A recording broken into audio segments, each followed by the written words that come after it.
In Ashwood, a quiet suburban town where nothing unusual ever happened, the residents found themselves unsettled by a strange occurrence one warm autumn night. At midnight, televisions across the town flickered to life on their own. There was no warning, no reason, it just happened. The channel was blank at first, a buzzing, snowy screen of static, and then strange, distorted images began to form, as if trying to push through an invisible barrier. At first, people thought it was a glitch, but what they didn't realize was that it would happen again the next night, and the night after that, always at exactly midnight. And each time, the broadcast grew stranger. Mike Jensen was the first to notice. 32 years old and working as a delivery driver, he lived alone in a small rental house on Birchwood Avenue. He wasn't the kind to stay up late, work started early, and there was rarely anything on TV worth staying up for. But that first night, something compelled him to leave the television on, as if a nagging instinct told him not to turn it off. When the screen clicked to life at midnight, Mike sat bolt upright on the couch. A channel he'd never seen before appeared. The picture was blurry at first, just static intercut with strange flickers. And then, a woman's face appeared. She wore a crooked smile, her lips stretched just a little too wide. She stared directly into the camera as if she could see through the screen, into the room, into Mike himself. For 30 minutes, the program played unsettling images. A forest at dusk, a shadow moving in the distance, children's laughter echoing backward, and clocks with their hands spinning counterclockwise. There was no plot or explanation, just fragments stitched together into something that felt wrong. Mike watched every second, too curious to turn away, and when it ended, the channel cut back to regular late-night programming without any warning. It was as if Channel Zero had never existed at all. He turned off the TV and went to bed, unsettled but unsure why. As his eyelids grew heavy, a strange thought came to him. I wonder what it will show tomorrow night. Over the next few nights, more residents discovered Channel Zero. Some found it by accident, while others were drawn to it, as if something deep inside them already knew where to look. They'd sit quietly on their sofas, alone or in small groups, watching the bizarre broadcasts, unable to tear themselves away. Each night, the programming became more unnerving. The shows varied. A puppet show where the marionettes whispered secrets in strange tongues, shadowy figures peeking from behind trees, or a man standing in an empty street, holding a clock that ticked faster with every second. At first, no one talked about it. The shows left them feeling dazed, confused, as if the images had slipped directly into their subconscious minds. But then, subtle changes began to appear in the town. People started acting differently. Mike noticed it at work. His usual customers seemed off, distracted, as if they were only half listening when he spoke. They'd forget simple things, their orders, the names of their children, even how to unlock their front doors.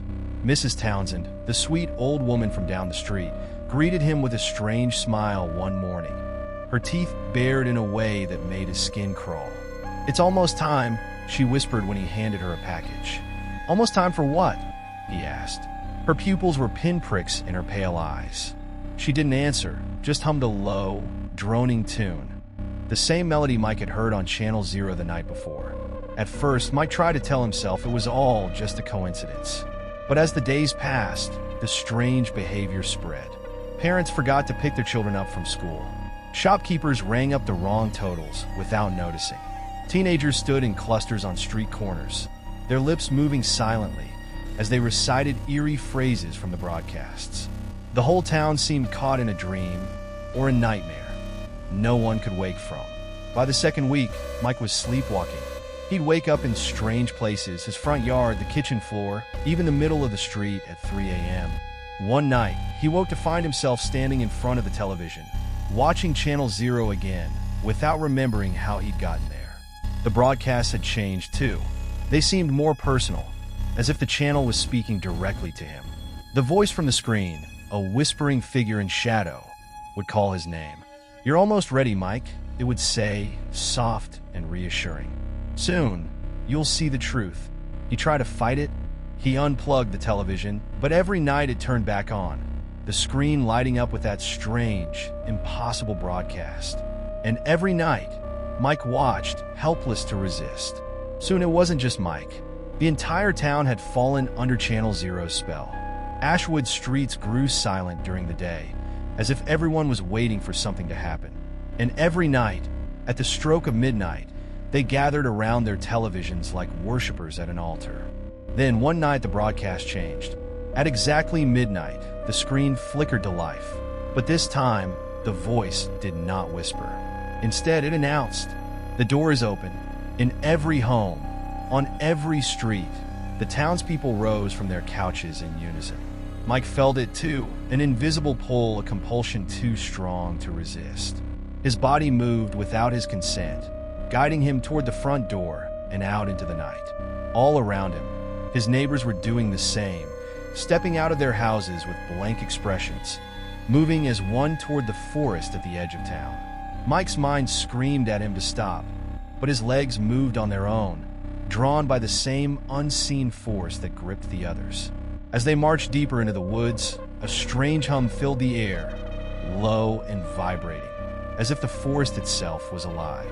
They reached a clearing bathed in silver moonlight, and in the center stood something that hadn't been there before, an ancient stone archway, cracked and weathered. Beyond the arch was nothing but darkness, a void so deep it seemed to swallow the light around it. One by one, the residents of Ashwood stepped through the archway without hesitation, disappearing into the blackness. When it was Mike's turn, he fought with every ounce of his will, but his body betrayed him. As he approached the arch, the hum grew louder, filling his head until he could think of nothing else. Just before he crossed the threshold, he glanced back toward the town he had once known. Behind him, the houses stood silent, their windows dark, except for the televisions, which buzzed softly with static, waiting for their next audience. And then Mike stepped through the archway and was gone. Back in Ashwood, the televisions flickered one last time before switching off.